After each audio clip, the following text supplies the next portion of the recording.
லெத்திசியா இபனேஸ். French இலக்கிய ஆசிரியரான இவர் Inalco institute national des langues et civilisations orientales என்ற பல்கலைக்கழகத்தில் நவீன தமிழ் இலக்கிய பேராசிரியராக கடமையாற்றுகிறார். வேலன்சியா என்ற ஸ்பானிய நகரத்தில் பிறந்து பிரான்சின் லியோன் நகரத்தில் வளர்ந்தபோது தமிழர்களான அயலவர்களின் உதவிக்கு நன்றி சொல்ல கற்றுக்கொண்ட தமிழ் சொல் அவரை ஈர்த்து கொண்டது. அந்த சொல்லின் உந்துதலால் தொடர்ந்து தமிழில் வாசிக்க கற்றுக்கொண்டார். வாசிப்பின் மூலம் வந்தடைந்த ஒலியின் அழகு தன்னை நவீன தமிழ் இலக்கியங்களை படிப்பது வரை கொண்டு வந்தது என்கிறார். லெத்திசியாவின் கணவரான நிக்கோலா சோர்போன் பல்கலைக்கழகத்தில் சம்ஸ்கிருத பேராசிரியராக பணிபுரிகிறார். லெத்திசியா தன் மகள்களான சத்யவதி மற்றும் சிபில் காயத்ரியுடன் பாரிஸில் வசித்து வருகிறார். கடந்த ஆண்டு ப்ரீ பியர் பிரான்சுவா கையே 2023 என்ற விருதை சோபா சக்தியின் இச்சா நாவலை லஸ்தர்ன் ரூஜ் என்ற பெயரில் பிரெஞ்சு மொழிக்கு மாற்றிய சிறப்புக்காக பெற்றுக்கொண்டார். லெத்திசியா இபானேஸ் தமிழிலிருந்து ஒரு இலக்கிய மொழிபெயர்ப்பாளராக வேறொரு உலகத்திற்கு நம் கண்களை திறக்கிறார். இன்னும் சில மாதங்களில் இவர் மொழிபெயர்த்த பெருமாள் முருகனின் மாதொரு பாகம் பிரெஞ்சு மொழியில் காலிமாரில் வர உள்ளது. வணக்கம் லெத்திசியா. வணக்கம் காயத்ரி. எப்படி இருக்கீங்க? ரொம்ப நல்லா இருக்கேன். நீங்க எப்படி இருக்கீங்க? நானும் ரொம்ப நல்லா இருக்கேன். இந்த இன்டர்வியூக்கு நீங்க அக்செப்ட் பண்ணது எங்களுக்கு ரொம்ப மகிழ்ச்சி. Thank you so much. மெர்சி போக்கு. எனக்கு தான் மகிழ்ச்சியா இருக்கு. ஸோ இந்த இன்டர்வியூவில் கலந்து கொள்வதிலே ரொம்ப மகிழ்ச்சி அடைகிறேன். ஸோ நீங்க பாருங்க, அந்த பெற்ற தமிழையும் எழுதுற தமிழையும் இஷ்டத்துக்கு கலந்து. பரவாயில்ல, no problem, no problem at all, no problem at all. Laetitia, எனக்கு ஃபர்ஸ்ட் என்ன கேட்கணும்னா, ஏன் தமிழ்? What inspired you? என்ன இன்ஸ்பயர் உங்களை பண்ணுச்சு தமிழ் படிக்கிறதுக்கு? அதுவும் பிரான்ஸ்ல இருந்துட்டு, நீங்க வந்து இப்போ பாண்டிச்சேரியில இருந்த பிரெஞ்சு கிடையாது நீங்க. ஏன்னா பாண்டிச்சேரியில இருக்கிற பிரெஞ்சு பீப்புள் நல்ல தமிழ் பேசுவாங்க. ஆனா நீங்க பாண்டிச்சேரியில இருந்து வரல. நீங்க வந்து born and brought up here in France. Exactly. இல்லையா? Exactly. எப்படி உங்களுக்கு வந்து தமிழ் மேல ஆசை வந்தது? நான் ஒரு 20 வருஷத்துக்கு முன்னாடி நான் ஒரு சின்ன பொண்ணா இருந்தப்போ ஒரு தமிழ் குடும்பத்தை சந்திச்சேன். ஸோ அவங்க என்னோட அவ்வளவு அன்பா இருந்தாங்க. எனக்கு நிறைய உதவிகள் செஞ்சாங்க. ஸோ முதல்ல அந்த நன்றி சொல்லிதான் தமிழ் கற்றுக்க ஆசை வந்துச்சு. நான் I must also confess, sorry, I'm shifting to English. No problem. I must also confess that I wanted to become one of them. But இது முடியாத காரியம். நான் ஒரு பிரெஞ்சுக்கார் இல்லையா? So, yes, many years after, life has kind of separated us. I have changed my life. I have moved to another town. But now my passion for Tamil literature and culture, I live it out by studying and translating text. Actually, நீங்க வந்து தமிழ்காரி இல்லைன்னே நீங்க சொல்ல முடியாது. நீங்க தமிழ் தான். You are one of us now. ஏன்னா நீங்க எங்களோட ஆத்தர்ஸ் எல்லாம் டிரான்ஸ்லேட் பண்றீங்க, எல்லாரையும் வெளி உலகத்துக்கு கொண்டு போய் காமிக்கிறீங்க. அதனால you are always one of us. நீங்க என்ன படிச்சாலும் தமிழ் ஆக முடியாது அப்படின்னு நீங்க சொல்லவே கூடாது இனிமே. லெத்திசியா, நீங்க வந்து தமிழ்நாட்டுக்கு வந்திருக்கீங்களா? வந்திருக்கேன், பல தடவை வந்திருக்கேன். மோஸ்ட்லி பாண்டிச்சேரியில. ஏன்னா அங்கே இன்ஸ்டிடியூட் ஃப்ரான்சே de பாண்டிச்சேரியில ஒரு அற்புதமான லைப்ரரி நூலகம் இருக்கு. ஸோ அந்த நூலகத்துல பல சுவடிகள், அவுட் ஆஃப் பிரிண்ட்ஸ் இலக்கிய படைப்புகள், அதுவும் மணிக்கொடி எழுத்து இஷ்யூஸ் இருக்குது. ஸோ ஆய்வு செய்ய இது ஒரு ஐடியல் பிளேஸா அமைஞ்சுது. ஸோ முதல் நீங்க வந்து படிச்ச தமிழ் நாவல் இல்ல தமிழ் புக் எது? முதல்ல படிச்ச தமிழ் நாவல் டி ஜானகிராமன் எழுதிய அம்மா வந்தாள்னு அப்படின்னு நினைக்கிறேன். என்னோட தமிழ் டீச்சர் மேடம் சேதுபதி இதே அட்வைஸ் பண்ணாங்க, அதனால வாசிச்சேன். பேசுற தமிழுக்கும் எழுதுற தமிழுக்கும் நிறைய வித்தியாசம் இருக்கு. இருக்கு. ஃப்ரெஞ்ச் மாதிரி கிடையாது. ஃப்ரெஞ்ச்லயும் இருக்கு. ஏன்னா நம்ம வந்து எழுதும் போது பாசி சாம்பிள் யூஸ் பண்ணுவோம் நிறையா. பட் பேச்சுல நம்ம யூஸ் பண்ண மாட்டோம். ஆனாலும் ரொம்ப வித்தியாசம். தமிழ் அளவுக்கு வித்தியாசம்னு சொல்ல முடியாது இல்லையா? நீங்க எப்படி இருக்கீங்க அப்படின்னு கேட்கறதும், நீங்கள் எப்படி இருக்கிறீர்கள் அப்படின்னு கேட்கறதும் ரொம்ப வித்தியாசம் இருக்குங்கும் போது நீங்க எப்படி கத்துக்கிட்டீங்க? அது ரொம்ப கஷ்டமா இல்லையா உங்களுக்கு? ரொம்ப கஷ்டமா இருக்கு. கஷ்டமா தான் இருக்கு. நான் எப்போ பார்த்தாலும் 2 மொழிகளையும் மிக்ஸ் பண்ணுவேன். நான் சரியா பேச இன்னைக்கு பயிற்சி வேணும். பயிற்சி இல்லாம தான் காரணம். ஆனா யாரு மேல தப்பு வைக்க வேண்டாம். இது என் தப்பு தான். நீங்க வந்து ஒரு இன்டர்வியூல ஃப்ரான்சுவா க்ரோ தான் உங்களோட மாஸ்டர் டீச்சர் அப்படின்னு நீங்க சொல்லியிருக்கீங்க. அவரை பத்தி எங்களுக்கு கொஞ்சம் சொல்ல முடியுமா? யார் அவரு? அவர் என்னன்னு தமிழ் ஆடியன்ஸ்க்கு நீங்க சொல்ல முடியுமா? துல்லியமா சொல்லணும்னா ஒரு டீச்சரை விட ஒரு ரோல் மாடலா இருந்தார் எனக்கு. I will shift to English because it will be easier for me. Sorry. So Monsieur Gros was an amazing scholar and translator. He was deeply rooted in the French classic culture. He knew literature very well, Latin, history, and he became a very deep Tamil scholar in the sense that he mastered the Sangha Ilakyam, Bhakti Ilakyam, Navina Ilakyam, everything literary in Tamil. And he translated the Paripadal, he translated the Kamatapal in the Tirukural, he translated the Sisu Chellapas Vadivasal, he translated G. Nagarajan's some novellas, and he also translated 50 Tamil short stories, and 20 of them were published 20 years ago. And he was an amazing translator. He believed that the translation shouldn't deceive the reader, in the sense that it should never give itself as the original. It should always remain the shadow behind the original text. And when you know a little bit of Tamil, you will hear Tamil in his French translation. It's a kind of magic. Well, I'm not following him on that point because I believe translations should be fluid and natural as much as in the original text. But what Monsieur Gros did, well, if I could do a 10th in my lifetime of what he did, I would be more than happy. And I may add also that Monsieur Gros was a scholar and a writer at the same time. That when he writes about Tamil literature, he displays a very impressive amount of knowledge. And he has, he masters his subjects very well. But he also uses images, similes, metaphors, and he draws connections between writers, very surprising ones. For instance, in the foreword of his translations of G. Nagarajan, he does a connection between G. Nagarajan and Musset. Yes, our French writer. And why not? Because he says that the two writers were, they could be compared because they were endowed with every skill possible. There were handsome guys, and they had whatever it takes to be successful, but they were prone to self-destruction. And this kind of parallel is very unexpected, but it works. And I know very few scholars who would be capable of such intellectual audacity. Okay, so Alfred de Musset wrote about marginal people? Not many, but he was himself. He became a sort of marginal. Okay. And he drank his life out. A bit like G. Nagarajan.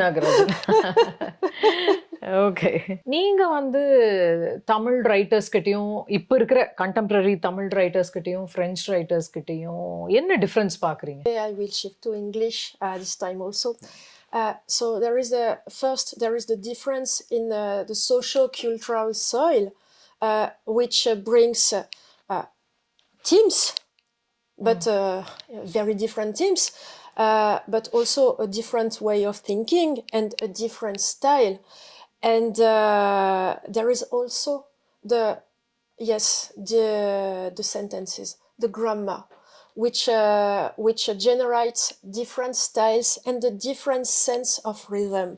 For instance, for us foreigners, the Tamil sentence pays special attention to details, to the circumstances.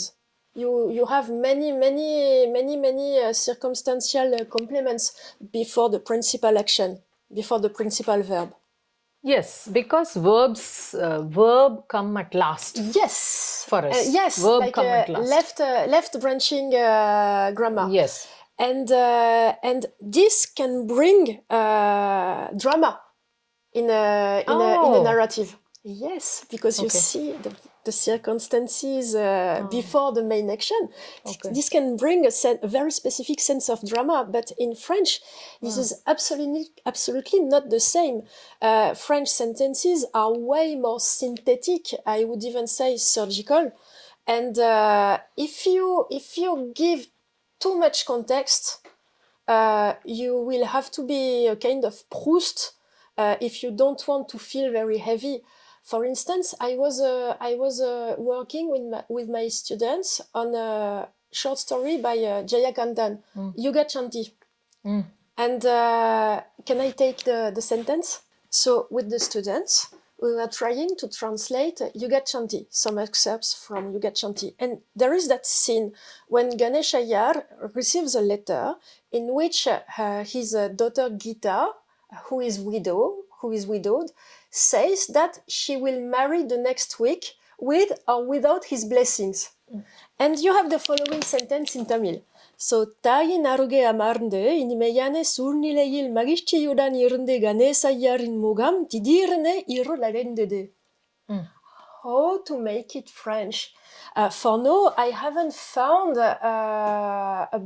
any better solution than le visage de Ganesh Iyer s'assombrit. You know the difference? We have... அந்த இருளடைந்தது. Yes, just இருளடைந்தது. Because for us, இருளடைகிறது is திடீர்னு. It is contained in the verb. So yes, there are so many differences between French and Tamil. நீங்க சொல்ற மாதிரி சிலதுக்கெல்லாம் வந்து verbs தமிழ்ல கிடையாது. இப்போ என்ன சொல்றது, பிரேக்ஃபாஸ்ட் காலை சிற்றுண்டி சாப்பிட்டான் அப்படின்னு நம்ம சொல்றோம், பிரேக்ஃபாஸ்ட் சாப்பிட்டது. ஆனா உங்களுக்கு வந்து சிற்றுண்டி சாப்பிட்டதே பத்தி தேஜனேன்னு சொல்லிட்டு உங்களுக்கு ஒரு அது வேர்பாவே இருக்குல்ல. ஆமா, ஒரு வினைச்சொல்லாவே இருக்குது. Il petit déjeuner. முடிஞ்சது அதோட. ஆனா தமிழ்ல வந்து அதுக்கு எக்ஸ்ட்ராவா நிறைய வார்த்தைகள் போடுறோம். இப்ப நீங்க தமிழ்ல இருந்து பிரெஞ்சுக்கு டிரான்ஸ்லேட் பண்ணும்போது இப்போ ஒரு 10 வார்த்தை ஒரு சென்டென்ஸ்ல இருந்ததுன்னா அதை நீங்க வந்து 4 வார்த்தை 5 வார்த்தையில சொல்லிட முடியும். ஆனா பிரெஞ்சுல இருக்கிற 4-5 வார்த்தைய தமிழ்ல நம்ம டிரான்ஸ்லேட் பண்ணும்போது 10-15 பெருசா வரும். ஏன்னா இந்த மாதிரி உங்களுக்கு நிறைய வினை சொற்கள் இருக்கு இல்லையா? நிறைய இருக்கு. And I would add that beyond the cultural difference between French and Tamil, sometimes you can find affinities. For instance, my husband will say that La Sara is the Tamil Claudel. because you can find affinities between the prose artist, deeply Hindu, who gives his lines the powerfulness of a mantra, and the Catholic writer who reactivates the tradition of verset in the 20th century. There is a kind of common ethos between the two. ஒரு language நீங்க இப்ப கத்துக்கிட்டீங்கல்ல, இப்போ தமிழ் அப்படிங்கிறது உங்க கம்ப்ளீட்டா ஒரு புது language. இப்போ யூரோப்பியன் லாங்குவேஜே அது கிடையாது. இப்போ பிரெஞ்சு ஆளுங்க வந்து ஸ்பானிஷ் கத்துக்கிறதோ இல்ல ஒரு இட்டாலியன் கத்துக்கிறதோ ஈஸி. பிகாஸ் அந்த ரூட் அதெல்லாம் வந்து உங்களுக்கு தெரியும். அது எப்படி என்னன்னு. அந்த சின்டாக்ஸ் இலக்கணம் ஒண்ணுதான். ஆமா இலக்கணம் ஒண்ணுதான். சப்ஜெக்ட் வெர்ப் ஆப்ஜெக்ட் அந்த இது ஒரு வகையில சுலபமா இருக்கும். இப்ப தமிழ் வந்து அப்படி கிடையாது. உங்களுக்கு கம்ப்ளீட்டா வேற மாதிரி. ஆனா நீங்க கத்துக்கிட்டீங்க. கொஞ்சம் புதுசா இந்த கத்துக்கிட்டு வரேன். நான் எல்லாரும் அப்படிதான். நானும் 15 வருஷமா பிரெஞ்சு கத்துக்கிறேன். இன்னமும் கத்துக்கிட்டே இருக்கேன். அது முடியவே முடியாது நமக்கு.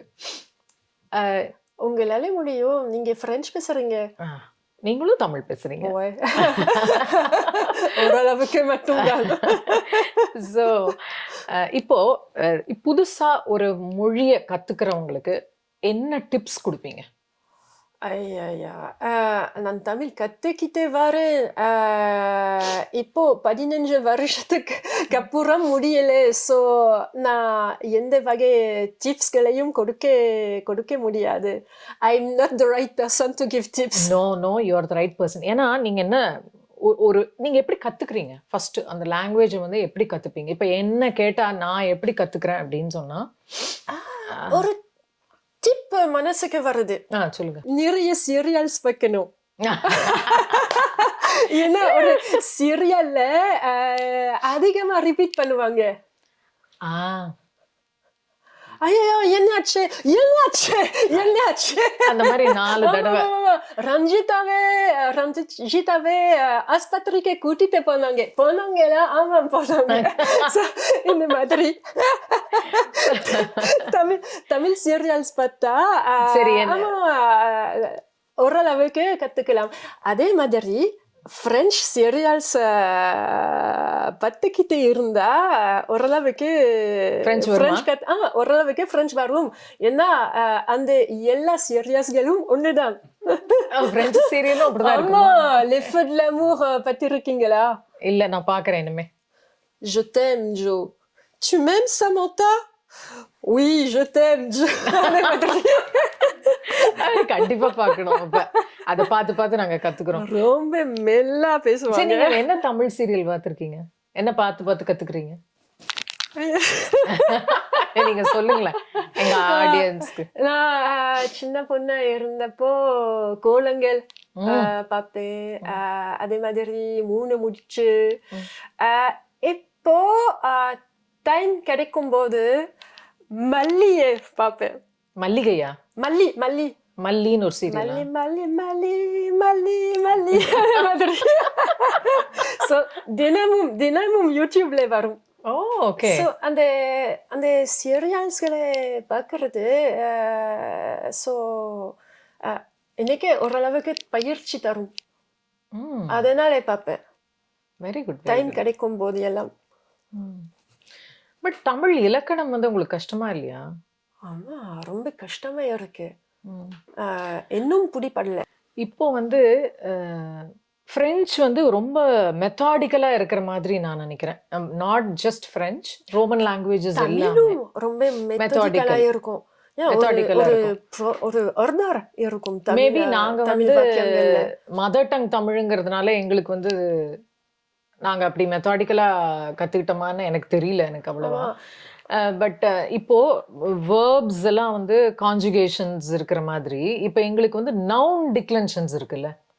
ஆமா, ஆனா அது வந்து உங்களுக்கு கஷ்டமா இருக்கும்ல? கஷ்டமா இருக்கா? இது பெரிய கஷ்டம் இல்லை எனக்கு. பெரிய கஷ்டம்னா பெரிய விஷயம்னா அந்த வேர்ட் ஆர்டர். இதுவே கஷ்டமா இருக்கும். ஆனா தமிழை விட பிரெஞ்சு தான் கஷ்டமா இருக்கும் ஃபாரினர்ஸ்களுக்கு. in the sense of it will have many irregularities. Tamil is very regular. It's perfect. அப்படி சொல்றீங்களா? ஆமா, அப்படி சொல்றேன். ஓகே. அப்ப தமிழ் வந்து உங்களுக்கு இலக்கணம் எல்லாரும் அப்படி சொல்றாங்க. Tamil is a perfect language, perfectly ordered language. இலக்கணம் வந்து ரொம்ப ஆர்டரா இருக்கு. ஆமா. ஓகே. ஆமா. அப்போ வந்து நம்ப இப்போ ஃப்ரெஞ்சு எடுத்துக்கிட்டீங்கன்னா, ஃப்ரெஞ்ச் கிராமர் எடுத்துக்கிட்டீங்கன்னா, நீங்க சொல்ற மாதிரி எல்லாத்துக்குமே ஒரு இர்ரெகுலாரிட்டி இருக்கு. ஆமா. இப்ப வெர்ப்ஸ் கான்ஜுகேஷன் அப்டின்னா, அதுலயும் ஒரு இர்ரெகுலாரிட்டி இருக்கும். இப்ப அலே பார்த்தீங்கன்னா, இஸ் அன் இர்ரெகுலர் வெர்ப். அதே இப்போ அட்ஜெக்டிவ் பொசெசிவ் எடுத்தா, அதுலயும் வந்து உங்களுக்கு மோ, மா, மேன்னு எல்லாத்துலயும் ஈஸியா போட முடியாது. அதுல ஒரு வயல் வந்ததுன்னா, அந்த இடத்துல மறுபடியும் even if it is feminine, masculine adjective possessive use Yes, பண்ணணும். இந்த terrible. மாதிரி ஒண்ணொண்ணும் ஞாபகம் வச்சுக்கணும். ஒவ்வொரு கிராமர் பார்ட்லயும் ஞாபகம் வச்சுக்க வேண்டியிருக்குல்ல. ஃப்ரெஞ்ச் மாணவர்களுக்கும் கஷ்டமா இருக்கும். ம். அப்போ உங்களுக்கு அந்த மாதிரி எல்லாம் இர்ரெகுலாரிட்டீஸ் தமிழ்ல இல்லையா? பெருசா இல்ல. ஓகே. ஆனா ஒரு யூரோப்பியன் நபருக்கு வேர்ட் ஆர்டர் ரொம்ப கஷ்டமா இருக்கும். ஓகே. அந்த subject, verb, object Yes. Order You இல்லாததுனால will have to take it on the reverse. Reverse yes. Because we end with the verb. வினை Yes, சொல்ல தான் எண்ட் yes, பண்ணுவோம். and this requires a kind of intellectual gymnastics, which is very difficult to take. நான் கானாசு வந்து அவருக்கு ஆக்சுவலா French தெரியும் அப்படின்னு சொல்றாங்க. நாங்க நிறைய கானாசுவோட கட்டுரைகள்லாம் இது பிரெஞ்சுல பண்ணியிருக்கிறத நாங்க பாக்குறோம். நானே உங்களுக்கு ஒரு 2 கட்டுரை ஆமா, அனுப்பிச்சிருக்கேன் அனுப்புனீங்க. கானாசூது. அனுப்பிச்சு அதை அவர் தான் டிரான்ஸ்லேட் பண்ணதா அப்படின்னு வந்து எங்களுக்கு ஆக்சுவலா தெரியல. அது கானாசு தான் டிரான்ஸ்லேட் பண்ணாரா அப்படின்னு தெரியல. அதனால நான் உங்களுக்கு அனுப்பிச்சு நான் வந்து அது கேட்டேன். அதே மாதிரி ரோஜர் மார்சன் ஜியூகா Oui.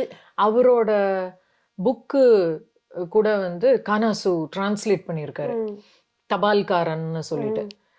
அதே பிரெஞ்சுல என்ன இது வந்திருக்கோ அந்த அட்டைப்படம், அதே அட்டைப்படம் தான் போட்டு அவர் டிரான்ஸ்லேட் பண்ணி அது வந்திருக்கு.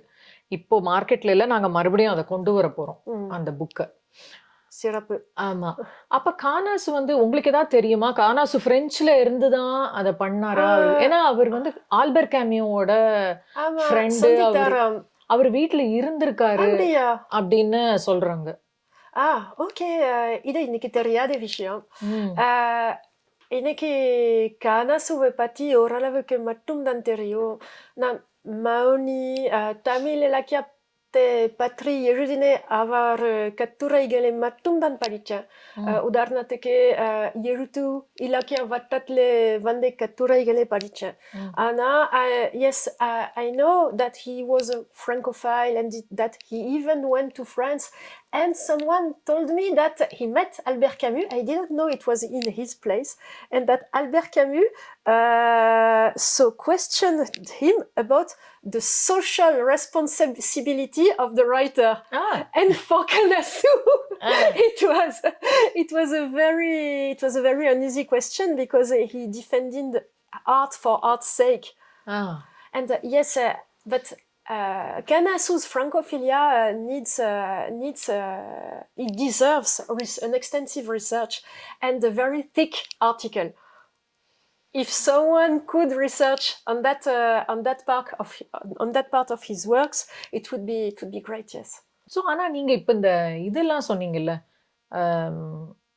அந்த 20 கதைகள் வந்து மொழிபெயர்த்தாரு பிரான்சுவா குரூஸ். அது எப்படி மார்க்கெட்ல எல்லாரும் படிக்கிறாங்களா? போச்சா? எல்லார்கிட்டயும் நிறைய பேர் படிச்சாங்களா? அதை பத்தி டிஸ்கஷன்ஸ் இருந்ததா?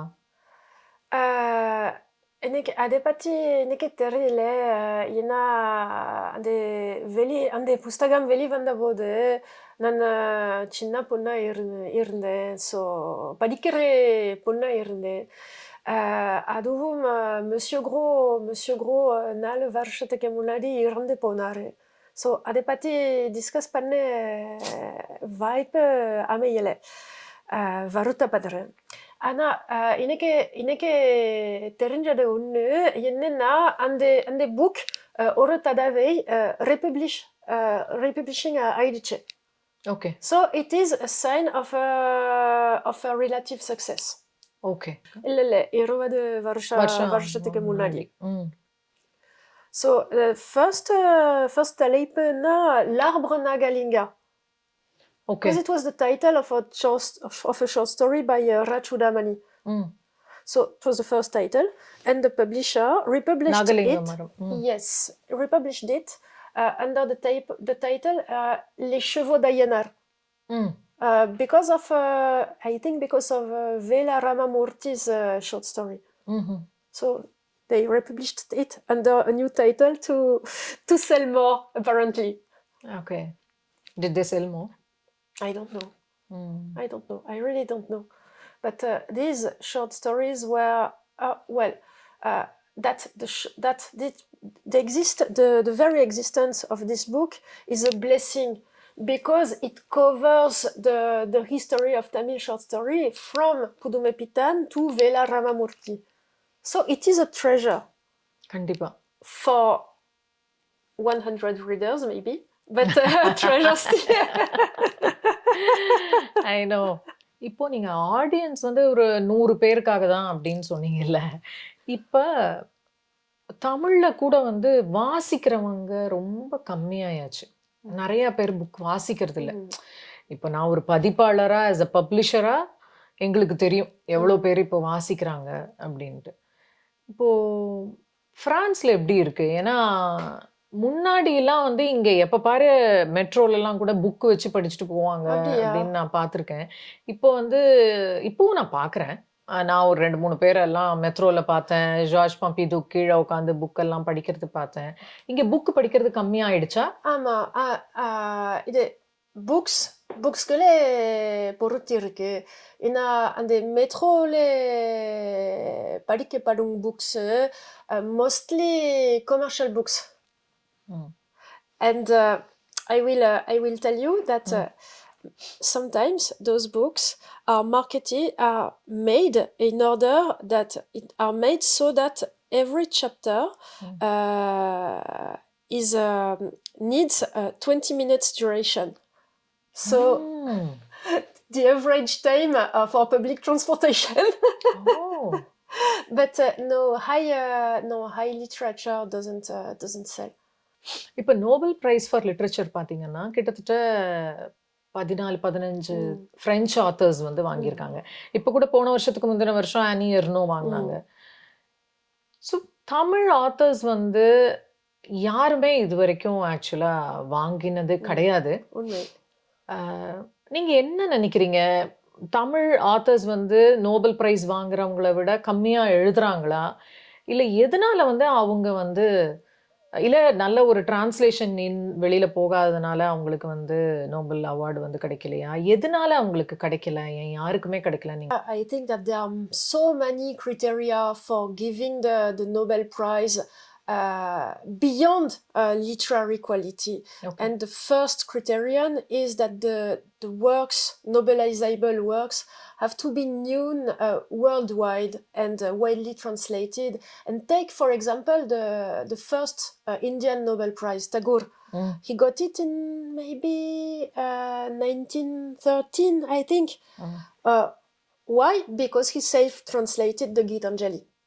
So once he got translated by himself, he got the Nobel.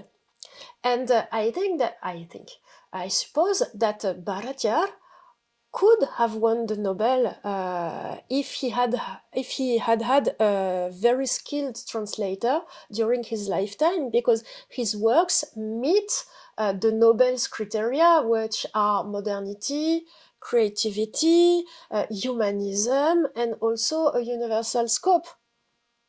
But he didn't get translated. And there is also another important criterion, I think. It is that the Nobel jury is mainly constituted of European writers who are accustomed to westernized aesthetics. And in that sense, if you give many elements of context, and if the aesthetics is local, it could be a hindrance. And in that sense, the Nobel awards a very specific kind of literature, and it is not an absolute criterion of literary quality. So why caring about the Nobel? Let's just be ourselves and cherish art. Yes. Okay. அப்போ உங்களுக்கு பர்சனலா பிடிச்ச Tamil writers யாரு? நிறைய இருக்காங்க.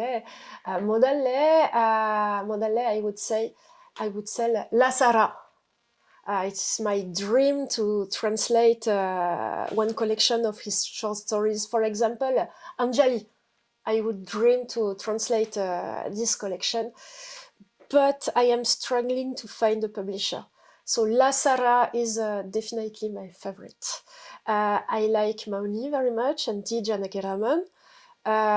I also love Shobha Shakti, Perumal Murugan, and I like Jaya Morgan too. And I think his works could work in the French milieu. Maybe, let's see. Translation பற்றி கொஞ்சம் பேசுவோம். இப்போ நான் ட்ரான்ஸ்லேட் பண்ணணும்னு வச்சுக்கோங்களேன். இப்போ இங்கிலீஷ்லேருந்து ஏதாவது ஒன்று தமிழுக்கு நான் ட்ரான்ஸ்லேட் பண்ணுறேன் அப்படின்னா, நான் அந்த ஹோல் புக் இப்போ ஒரு நாவல் பண்ணுறேன் அப்படின்னா, நாவல் ஃபுல்லாக படிச்சுட்டு அப்புறம் கஷ்டமான வார்த்தைகள் எல்லாம் இல்லை எனக்கு புரியாத சென்டென்சஸ் எல்லாம் அண்டர்லைன் பண்ணி அப்புறம் அதை புரிஞ்சுக்கிறதுக்கு ட்ரை பண்ணிவிட்டு அப்புறம் தான் நான் வந்து ட்ரான்ஸ்லேட் பண்ண ஸ்டார்ட் பண்ணுவேன். ஆனால் என்னோட ஒரு ஃப்ரெண்டு என்ன பண்ணுவாங்க அப்படின்னா, டெக்ஸ்ட் கையில் வந்த உடனேயே லைன் பை லைன் டிரான்ஸ்லேட் பண்ண ஆரம்பிச்சிருவாங்க. ஃபுல்லாக படிக்க மாட்டாங்க. லைன் பை லைன் ஒரு பேரா அப்படி பார்த்துட்டு உடனே டிரான்ஸ்லேட் பண்ண ஆரம்பிச்சிருவாங்க. ஸோ ஒவ்வொருத்தருக்கு ஒரு மெத்தட் ஆஃப் டிரான்ஸ்லேஷன் இருக்கு. இப்போ நீங்கள் எப்படி டிரான்ஸ்லேட் பண்ணுவீங்க? உங்களை போலவே செய்வேன். ஸோ அந்த டிரான்ஸ்லேட் பண்ணுறதுக்கு முன்னாடி அந்த புக்கை 2 தடவையாக வாசிச்சு I will get an idea of the rhythm of the story, of the characterization of the characters, of the other's voice, and his stylistic devices, and his vision, the vision he conveys through the work. And this will give me a first impression about the way I am going to translate. And of course, this impression will evolve in the process, but I think, or I hope, it will help me find a voice which is unique for every translation. I will do like you. Yes, I think அதுதான் வந்து ஏன்னா அது அப்படியே ஃபுல்லாக அதை assimilate பண்ணாதான் அதை வந்து டிரான்ஸ்லேட் பண்ண முடியும்னு நினைக்கிறேன். ஓகே, இப்போ நீங்கள் வந்து டிரான்ஸ்லேஷன் ஆக்சுவலியே அதாவது டிரான்ஸ்லேஷன் ஒர்க் ஷாப் வந்து பண்ணுறீங்க. அதாவது ஃப்ரெஞ்ச் டு தமிழ் பண்றவங்களுக்கு நீங்க ஹெல்ப் பண்றீங்க, எப்படி டிரான்ஸ்லேட் பண்ணலாம் அப்படின்னு நீங்க வந்து ஒரு சொல்லி தரீங்க அவங்களுக்கு. As a cultural advisor. Okay. But French to Tamil மொழிபெயர்ப்பு செய்யறது என்னாலே முடியாது. என்னாலே வாசிக்க முடியும். இது கரெக்டா இருக்கும், இது கரெக்டா இருக்காதுன்னு சொல்ல முடியும். கரெக்ட். ஸோ இந்த வகையில் மட்டும்தான் டிரான்ஸ்லேட்டர்ஸ்களே கைடு பண்ணுவேன். இப்போ நீங்க மொழிபெயர்ப்பாளர்களுக்கு வந்து அந்த டிப்ஸ் பத்தி பேசிட்டோமா ஏற்கனவே? இல்ல மொழி தான் பேசணும். டிப்ஸ்களை பத்தி பேசினோம். அது வந்து மொழி புது லாங்குவேஜ் கத்துறதுக்கு டிப்ஸ்களை பத்தி. சரி, டிரான்ஸ்லேட்டர்ஸ்க்கு டிப்ஸ் பேசலாமா? Negotiate with the publishers to get the maximum time available, the maximum duration, because we need lots and lots of time to give quality work. As far as I'm concerned, it's not before the 6th or 7th draft that I can give something presentable. And also we need time to show the translation to other readers, other translators, and get their feedback. And it helps a lot to get someone else's feedback, because when you're in the job, just stuck in the work, and there are things that you cannot see but that other can see. When you're stuck in the job, you don't have that eagle view, no? You're just like someone riding just as if you're riding your bike and looking at what is just before you, and you need other people's feedback. So நீங்க translate பண்ணி இப்போ நீங்க நிறைய பேர்கிட்ட காமிக்கிறீங்க இல்லையா, காமிக்கிறேன்னு சொல்றீங்க. அப்போ மோசமான உங்களுக்கு ஒரு ஃபீட்பேக் வந்ததுன்னு வச்சுக்கோங்களேன், நீ வந்து பண்ணவே கூடாது, நீ ஏன் டிரான்ஸ்லேட் பண்ற, நல்லா இல்லை அப்படிங்கிற மாதிரி ஒரு ஹார்ஷா ஒரு ஃபீட்பேக் வந்தா அதை எப்படி நீங்க வந்து பார்க்குறீங்க? அதை எப்படி எதிர்கொள்றீங்க அதை? வெளியீட்டுக்கு முன்னாடி வந்தா ஓரளவுக்கு சமாளிச்சுக்கலாம். வெளியீட்டுக்கு பிறகு வந்தா இது ரொம்ப கஷ்டமா இருக்கும். ஏன்னா திருத்தங்கள் ஒன்றும் செய்ய முடியாம போகும். ஆனா அப்புறம் கூட நிறைய பேர் எல்லாருக்கும் பிடிக்கும்னு சொல்ல முடியாதுல்ல. சில பேர் என்ன டிரான்ஸ்லேஷன் அப்படின்னு சும்மா கூட சொல்லலாம். எப்போ பார்த்தாலும் on peut pas plaire à tout le monde, hein? ஆமா. அதை வந்து நீங்க அப்படியே விட்டுட்டு போயிடுவீங்களா? You don't bother. When you cannot change anything, and that kind of feedback can't help you, well, it's better to ignore. Yes, to avoid. இப்போ டிரான்ஸ்லேஷன்ல வந்து நிறைய கல்ச்சுரல் ரெஃபரன்சஸ் வரும். Oh yes. idioms and phrases எல்லாம் Oh yes. வரும். So அதெல்லாம் எப்படி புரிஞ்சுக்கிறீங்க? For example நான் ஒரு நைஜீரியன் புக் நைஜீரியன் இங்கிலீஷ் எடுத்து படித்தோம்னா ஒரு சென்டென்ஸ் வந்து ஷீஸ் புட் டு பெட் அப்படின்னு வரும். அப்போ அந்த புட் டு பெட் அப்படின்னா அங்கே வந்து ஒரு டெலிவரிக்கு அட்மிட் பண்ணுறது. இட் இஸ் நாட் இப்போ பெட்டுக்கு தூங்க போனா அப்படின்னு கிடையாது. அந்த கல்ச்சுரலா அவங்க எப்படி இங்கிலீஷ் பேசுவாங்க, இல்லை அவங்க எப்படி அந்த மொழியில் அதை வந்து சொல்லுவாங்க ஒரு விஷயத்த அப்படிங்கிறது வந்து எப்படி தெரிஞ்சுக்கிறது? நம்ம அதை எப்படி நீங்க ஹேண்டில் பண்றீங்க? எப்படி டிரான்ஸ்லேட்? இன்ட்ரெஸ்டிங்கான கேள்வி இது. Well, when you translate prose, you can briefly explain, but very briefly, not being heavy. You can just making the content a little bit more explicit. Thing that you cannot do when you're translating poetry. And well, you can do that in prose, explain very briefly, because the story should be readable without footnotes. Yes. So it is our work to make it to make it be understandable and readable. As far as idiomatic expressions or proverbs are concerned, sometimes when they can be understood in French, I will translate them word for word. When they cannot, I will try to find something similar in French, but something which doesn't draw the text to the French cultural background. Which is the most difficult part of the job. Yes. And for example, while translating Perumal Murugan, when translating Madorupagan, so you have the word nombu.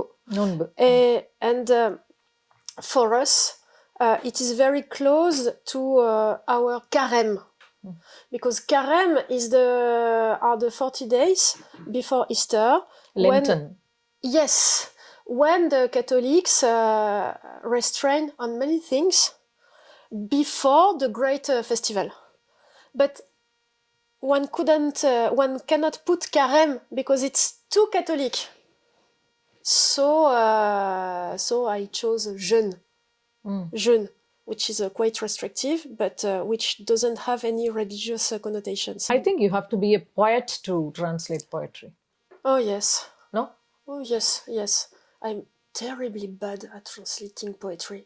Well, I can give something nice to read, but it won't be as dense and rich as it is in the original. நிறைய translators வந்து ஃபுட்நோட்ஸ் போடுறாங்க. ஒரு கடைசியில் அந்த கிளாசரி செக்ஷன்லேயோ இல்லை after the சாப்டரோ அது வந்து என்ன அர்த்தம் அப்படின்னு சொல்லிட்டு ஃபுட்நோட்ஸ் போடுறாங்க. பட் அது ரொம்ப அவசியமா? சில நிலைமைகளில் அவசியமாக இருக்கும். உதாரணத்துக்கு சில வார்த்தைகள் அப்படியே இருக்கணும் டிரான்ஸ்லேஷனில். உதாரணத்துக்கு வெஷ்டி, sambar, puttu. So this kind of words will be very difficult will have to remain the same. No, you have to preserve to a certain extent the Tamilness of the text. Yes. So if the reader should understand what it is. He should understand that veshti is a cloth, and that putu is a dish, and sambar is a dish. And we can just explain those words in a glossary. But as far as I'm concerned, I prefer to avoid footnotes. Yes. Glossary, okay. But footnotes, no. It's a hindrance. Yes, it's okay for academic text, but not for fiction. Fiction. இப்போ நீங்க translate பண்ணும்போது author கிட்ட பேசுவீங்களா? இப்போ living ஆத்தரா இருந்தால் அவர்கிட்ட வந்து இதுக்கு என்ன அர்த்தம், எதனால எழுதுனீங்க, ஏன் எழுதுனீங்க, இல்ல சப்போஸ் நீங்க வந்து ஏதாவது சேஞ்ச் பண்ணணும் அதுல அப்படின்னா, இல்ல இத வந்து நான் இப்படி எழுதிக்கலாமா அப்படின்னு கேட்கலாமா? குறிப்பா சோபசக்தி கிட்ட அடிக்கடி பேசுவேன். ஸோ அவர் இன்னைக்கு நிறைய உதவி செஞ்சிருக்கார். இச்சாவுக்கும் சலாம் அலைக்கும். ஸோ ரெண்டு பேரும் சந்திச்சு அதிகமாக டிஸ்கஸ் பண்ணுவோம். இந்த வார்த்தையை பற்றி, அந்த வார்த்தையை பற்றி, இந்த கொலோக்குவல் எக்ஸ்பிரஷனை பற்றி. சில சமயம் அவர் வரைஞ்ச கூட காமிப்பார். ஒரு கலரி என்னென்ன உதாரணத்துக்கு. I didn't do the same for Perumal Murugan, as he is very living in India and very busy. Also, I have emailed him about my doubts, and he kindly answered and he cleared my doubts. When the author is not living, like Mauni, what can we do is just try to get deeper in the logic of the text. Ask Tamilian friends and see if our hypothesis is valuable. Yes, when the author is not alive, I think there is no other way. Go deeper into the text, see how it works, and give your hypothesis. நீங்க வந்து எங்க work பண்றீங்க? நீங்க வந்து French சொல்லி தரீங்களா, இல்ல வந்து டிரான்ஸ்லேஷன் வந்து பசங்களுக்கு சொல்லி தரீங்களா? நீங்க உங்களோட வேலை என்னன்னு நம்ம பேசவே இல்லை. ஸோ என்ன பண்றீங்க நீங்க? ஸோ மண்டே டு டியூஸ்டே வந்து ஒரு பிரெஞ்சு ஸ்கூல்ல பிரெஞ்சு இலக்கியத்தையும் சொல்லி தருவேன். வெள்ளிக்கிழமை வந்து இன்னால்கோன் பல்கலைக்கழகக்கு வந்து பசங்களுக்கு Tamil history of Tamil literature and translation சொல்லி தருவேன். டைம் கிடைக்கும் போது எல்லாம் ட்ரான்ஸ்லேஷன் பண்ணுவேன். இதுதான் என்னோட டைம் டேபிள். ஓகே. இப்போ நீங்க டிரான்ஸ்லேட் பண்றதுனால உங்களுக்கு ஏதாவது வருமானம் கிடைக்குதா? ஏன்னா பொதுவா வந்து டிரான்ஸ்லேட்டர்ஸ்க்கெல்லாம் பெரிய காசு கிடையாது. ஏன்னா நிறைய நம்ம போடுற டைம் அண்ட் எனர்ஜிக்கு வந்து அதுக்கான காசு அப்படிங்கிறது கிடையாது. Mostly driven by passion. Yes, absolutely. So அது இங்கேயும் அப்படி. So if we want to tell the things practically, for 300 pages translation, I will get 5,000 euros, which is not nothing. But if you consider the prices of living here, it is close to nothing. And especially regarding the time you pass in translation. So translations, yes, they don't vaite alambade. ஒரு வருஷத்துக்கு 5000 யூரோங்கிறது ரொம்ப கம்மி தான். So they are labors of love. இப்போ உங்களோட husband Nicolas இருக்கார் இல்லையா, அவர் வந்து சான்ஸ்கிரிட் ப்ரொஃபஸர்னு எனக்கு தெரியும். அவரை பத்தி கொஞ்சம் சொல்லுங்களேன். அவருக்கு எப்படி சான்ஸ்கிரிட் மேல ஆசை வந்தது?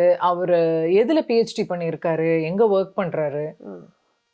ஸோ நிக்கோலா சோர்பன்ல சமஸ்கிருத மொழியையும் இந்தியா வரலாற்றையும் சொல்லிக் கொடுப்பார்.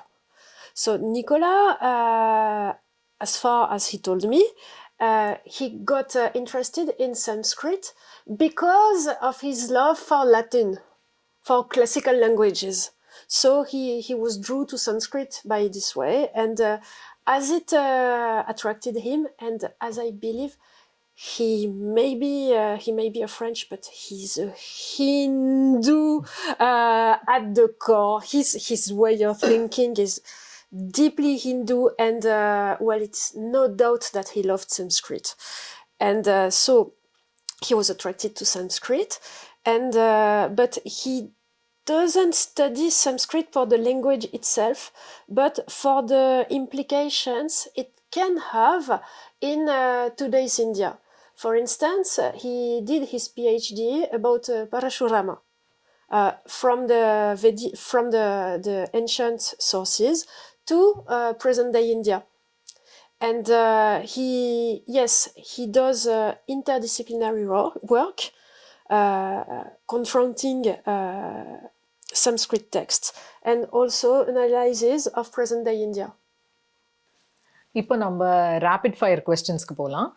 நான் வந்து உங்ககிட்ட ஒரு 10 கேள்வி கேட்பேன். இந்த 10 கேள்விக்கும் நீங்கள் வந்து ஒரு வார்த்தையிலையோ இல்லை ஒரு சென்டென்ஸ்லையோ நீங்கள் பதில் சொல்லலாம். ஆனால் சீக்கிரம் சொல்லணும். முதல் கேள்வி, குழந்தையா இருக்கும்போது உங்களை ஈர்த்த புத்தகம் என்ன? Le journal de Mickey குழந்தைகளுக்கான comic book. ரெண்டாவது கேள்வி, எந்த வேலையை உங்களால் செய்யவே முடியாதுன்னு நினைக்கிறீங்க? ஒரு கட்டட வேலை கடையில சேல்ஸ் உமன். மூணாவது கேள்வி, எந்த தமிழ் நடிகர் உங்களுக்கு பிடிக்கும்? விஜய். ஸோ அவர் பார்த்தாலே எனக்கு மகிழ்ச்சி வரும். நான்காவது, தமிழ் நடிகை? நந்திதா தாஸ். உங்களோட ஹாப்பி பிளேஸ் எது? எந்த இடத்துல நீங்க வந்து ரொம்ப ஹாப்பியா இருப்பீங்க? Institut Français de Pondichéry au Nulagam. எதை பத்தி உங்களுக்கு பயம்? நெருப்பு.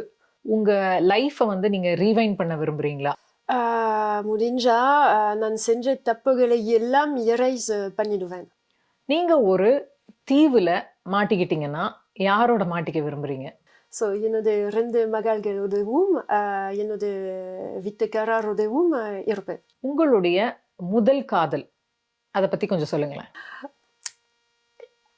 My philosophy teacher, he broke my heart and he was so handsome and so learned. I was 19, I was too young. அப்புறம் இந்த பிரெஞ்சு ஆம்பளைகள்லாம் ரொம்ப ரொமான்டிக் அப்படின்னு சொல்றாங்களே, அது உண்மையா? ஓரளவுக்கு மட்டும்தான். ஏன்னா ப்ராக்டிக்கல் வாழ்க்கையில் ரொமான்டிக்காக இருக்க முடியாது. ஆனால் என்னோட பிறந்த நாளுக்கும் ஃபெட் தி மேருக்கும் நிக்கோலா எனக்கு பூ கொடுப்பார். ஸோ இந்த வகையில் ரொமான்டிக்காக இருப்பாங்க.